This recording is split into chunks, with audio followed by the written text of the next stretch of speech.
Jajaran Kepolisian Polresta Denpasar meningkatkan kewaspadaan pasca serangan teroris terhadap 2 anggota BRIMOB di Jakarta pada 30 Juni malam. Selain meningkatkan patroli, konsentrasi pengamanan juga ditingkatkan di pos-pos polisi dan markas komando.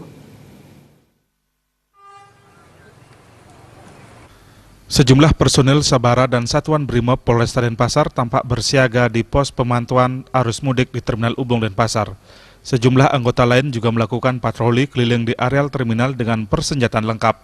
Peningkatan pengamanan di Terminal Ubung ini adalah salah satu titik pengamanan yang dilakukan petugas pasca serangan teror terhadap 2 anggota BRIMOB di Jakarta pada Jumat malam. Sesuai perintah Kapolri, seluruh personel diperintahkan untuk meningkatkan kewaspadaan. Karena aksi teror terhadap petugas bisa terjadi kapan saja dan di mana saja. Bahkan teroris kini melakukan serangan dengan senjata seadanya dan tidak selalu menggunakan bahan peledak.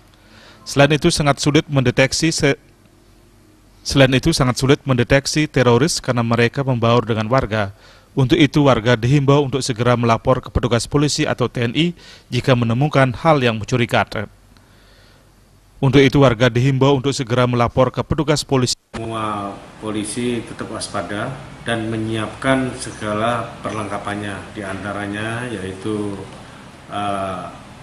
anti peluru, rompi, dan juga senjata dipersenjatai.